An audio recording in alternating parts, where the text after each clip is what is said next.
हमारे प्यारे प्रेमानंद जी महाराज बोलते हैं कि नाम जप ही सब कुछ है।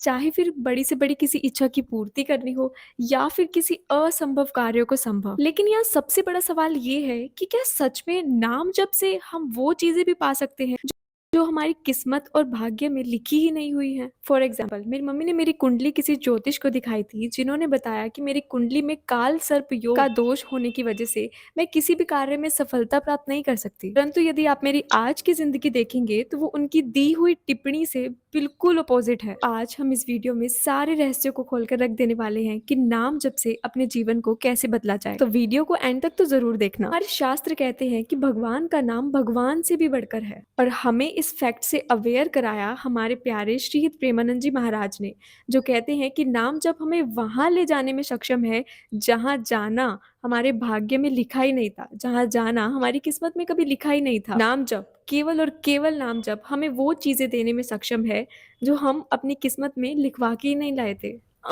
यानी कि नाम जप से, केवल और केवल नाम जप से हम किसी भी इच्छा की पूर्ति कर सकते हैं। ऐसा ही कहना चाहती हूँ ना मैं।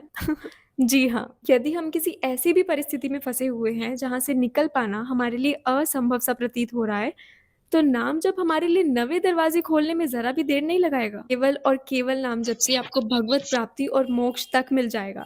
तो ये सक्सेस, गाड़ी, बंगला, ये तो बहुत छोटी चीजें लगती है। तो देखिए, नाम जप कैसे काम करता है, इसके लिए तो सबसे पहले हमें समझना पड़ेगा कि हमारी किस्मत कैसे बनती है। How our destiny is made. आपने बहुत लोगों को देखा होगा जिन्होंने इस जन्म में कोई खास पुण्य भी नहीं किया, लेकिन वो खूब फले फूले हैं, सेहतमंद है, पैसों से रजवाड़े हैं। लेकिन आपने साथ ही साथ ऐसे लोगों को भी देखा होगा जिन्होंने इस पूरे जन्म में केवल भक्ति और पुण्य कर्म ही की, लेकिन वो किसी ना किसी बीमारी से जूझ रहे होते हैं या फिर उनपे आए दिन किसी नए दुख का पहाड़ टूट जाता है। बुरी या अच्छी किस्मत का रीजन होता है हमारे पुराने कर्म, हमारे पुराने जन्मों के कर्म। वो कर्म जो हमने पिछले जन्मों में किए हैं, उनका फल हमारी आज की सिचुएशन, हमारी आज की लाइफ है, जो सिचुएशन, प्रॉब्लम्स और सक्सेस के रूप में हमारे सामने आता है टाइम टू टाइम, जिसे हम प्रारब्ध भी कहते हैं। कि इस जन्म में किया हुआ कोई अच्छा कर्म, कोई अच्छा दान पुण्य हमारे इस जन्म को तो बेहतर बनाएगा ही बनाएगा, साथ ही साथ हमारे अगले जन्म के लिए अच्छे कर्मों का स्टॉक भी बढ़ता रहेगा। चाहे आप कितने ही ज्योतिषों से मिल लो, कितना मर्जी तंत्र विद्या पूजा पाठ कर लो,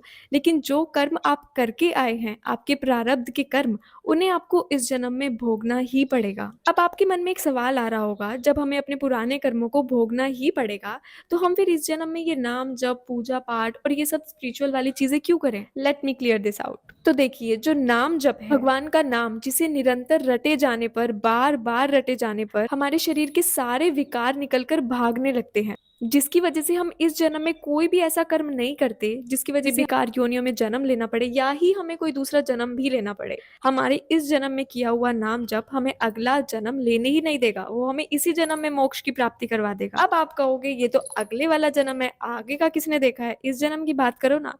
तो केवल और केवल नाम जप ही हमारे पुराने सारे प्रारब्ध को जलाकर भस्म कर देने में सक्षम है। केवल और केवल भगवान का नाम ही आपको इस जन्म और मृत्यु के चक्कर से बचा सकता है, और आपकी बुद्धि को इतना शुद्ध कर सकता है कि अब आपसे कोई भी ऐसा गलत कर्म ना बने जिसकी वजह से आपको दोबारा जन्म लेना पड़े। देखिए, जब बीज यानी कि हमारा प्रारब्ध, यानी कि हमारे पुराने कर्म ही जलकर भस्म हो जाएंगे, तो फल कहाँ से आएगा? ना अच्छा ना बुरा। फिर आपका आज वो होगा जैसे कि आप जिएंगे, आपके डिसीजंस, आपकी दिनचर्या ही आपका आज तय करेगी। लेकिन अब आप कहेंगे नाम जप तो ठीक है, लेकिन नाम जप से मैनिफेस्टेशन कैसे होती है?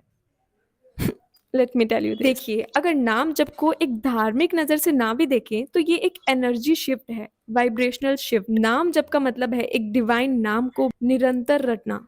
आपने ये तो जरूर सुना होगा, जैसा बोलोगे वैसा बन जाओगे। और आपने ये भी देखा होगा, जब कोई व्यक्ति शाम के समय हमारे घर में आकर अपने दुखों के बारे में रोने लगता है, फिर चुगली, निंदा, किसी की बुराई, ऐसे काम करने लगता है, तो हमारी मम्मी उनको ज्यादा घर में बुलाती नहीं है। क्यों? क्योंकि हमारे घर में नेगेटिविटी आती है। तो इसे कुछ ऐसे समझिए कि जब हमारे साथ कुछ बुरा होता है, कोई हमारे साथ कुछ बुरा करता है, हमारा माइंड उस नेगेटिव चीज को, उन नेगेटिव लोगों को, जो बुरा हमारे साथ हुआ है, उस बुराई को बार बार याद करते करते इतना याद करता है कि उसे याद करने से ही हमें डिप्रेशन हो जाता है, हम डिप्रेशन में चले जाते हैं, हमें एंजाइटी जैसे बड़े बड़े मेजर इश्यूज हो जाते हैं। ठीक वैसे ही भगवान है।